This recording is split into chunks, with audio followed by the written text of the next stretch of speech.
Today, Precarious plays Mega Man Battle Network. Gonna throw the switch and figured it out. There you go. There you go, buddy. And I determined from this one, you cannot walk on these paths in particular if you don't have the ability to see them, if you don't activate them.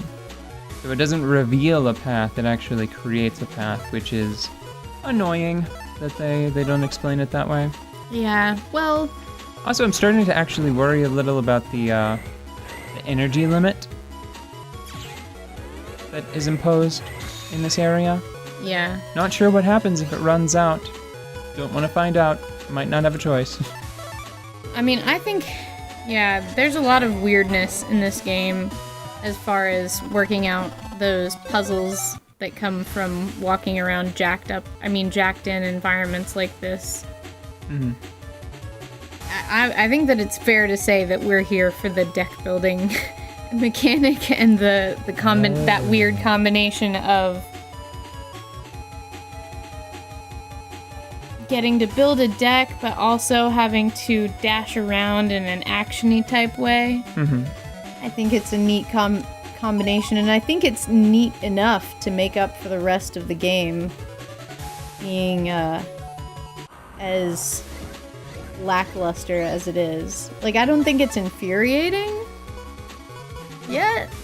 Well, madam, infuriating? Well, we're still here, is what I'm saying. Of the two of us, only one is playing the game. Well, yeah. But you haven't, like, thrown it out the window. And I know you've beaten this before, probably more than once. No, this one only once. This one only once. Oh. Mega Man Battle Network 3 I've beaten more than once. Well... Not that I remember the moment-to-moment very clearly, like I could not give someone a folder strategy. Yeah. Actually... Maybe. No, I remember a Disco Inferno build. Oh. Which was fun. Yeah, there's a property... Hold on, let me explain. Just quickly, I'll explain. Okay. There is a grass tile. You can fill the field with grass. And it doubles the fire damage that enemies will take. And then there is I think that there's like a prism that you can put on the enemy field, and I think it increases the area of effect of an attack. Mm-hmm. And then there's a program advance that deals only a modest amount of damage, but it's fire damage. So you use this combination of three things, and you wind up just engulfing the enemy field in fire. Oh.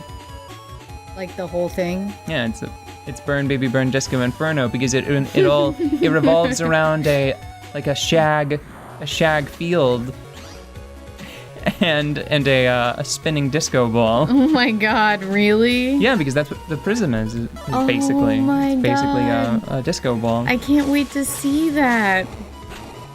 Do you think that this would work as a time-based tabletop card game?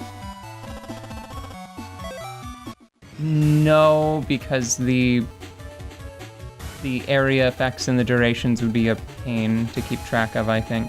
Yeah, you're right. Battery C, D, and E, okay.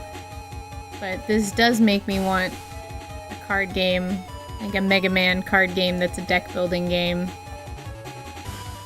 You know, that I don't know how the net battling thing Would... worked. Yeah. Maybe that's what it was. Mm. I see, this is a bit of a bother, because I have so many freaking batteries.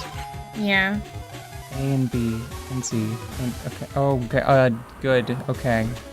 Calm down, game. So you have beaten this without the burden of having to put on a show for internet, right? Yeah. What? But I've seen you not finish things. What are, like, your top 3 things that make you put down a game before you beat it?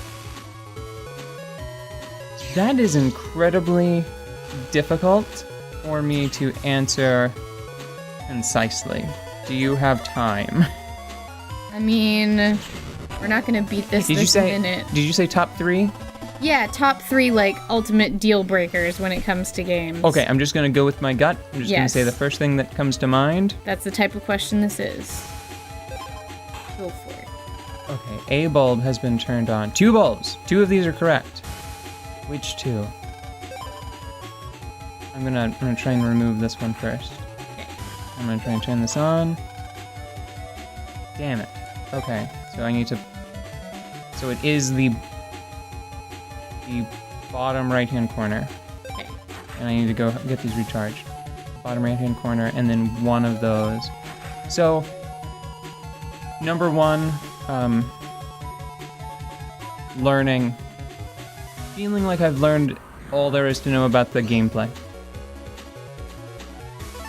That's the number 1 reason why I stopped playing a game. There have been games, most notably for me, the first time I played XCOM Enemy Unknown, like the Fire Axis, like recent revival of the XCOM series. Yeah. I stopped playing accidentally, sort of accidentally, outside the final boss room. Because I was already so confident that I was going to win that I just didn't care to turn the game back on to beat it. I later beat it, like the second time I played through the game, and all it really, what it came down to, and they're never adjacent to one another, so it can be, I don't know, I think that the strips running between them are to tell you that diagonally adjacent doesn't count as adjacent for the purposes of this puzzle. Yeah. So I'm going to start with this one. Now, oh, did it. Number 2, second thing that is most likely to keep me from continuing the game. Yeah. Oh, well, it sprung to my mind, so this is more of a childhood problem, but I would occasionally not finish a game as a child because I had only rented the game. Oh. And the rental had expired, and I didn't think that I would be able to get a whole nother weekend of fun out of it.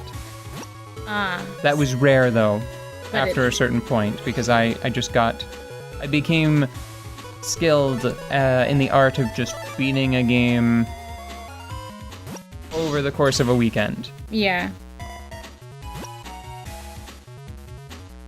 Come on. No! Stop it. No. That's not how that attack works. I know that now. Oh boy. And number 3... Tone.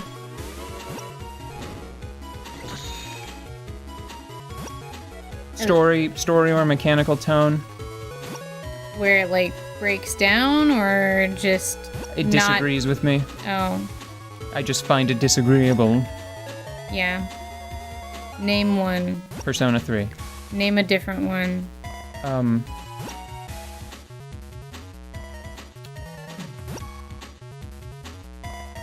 Call of Duty? Okay. Gotcha. The expression of martial might when it's tied into nationalism and patriotism and it's this expression of martial might that is disconnected from the South and is done in service of a country, but it's hard for me to believe that that's the genuine intention of the game. Yeah. Did all of that come out clearly? I'm trying to play Mega Man Battle Network as I composed that thesis, so... Yeah.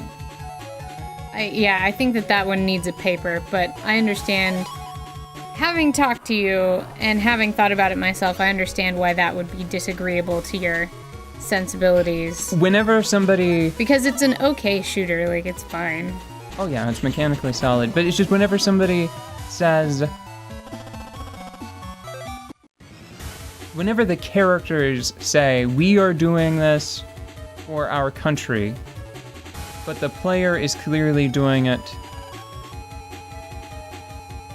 so they can exert their battlefield dominance over others, either in the story or in multiplayer. There's just a disconnect that bothers me. That's why I really like, I think it's Bad Company 2, Battlefield Bad Company 2. I played I played the multiplayer for that quite a bit in college, and I don't regret it. It's fine. And then, I actually finished the story mode as well. And it's because it has this weird, like, treasure hunt. And, this is important, Spec Ops The Line is a much worse game, I think, mechanically, than an average Call of Duty. Yeah. But that works in service to a really interesting, uh-oh. Please let me charge. Let me charge. Okay. Ooh, you almost got me. I need a break. We're gonna take a small break. Okay. Maybe you should ask me some questions. Oh look, 330 zenny. Oh. That was worth almost dying.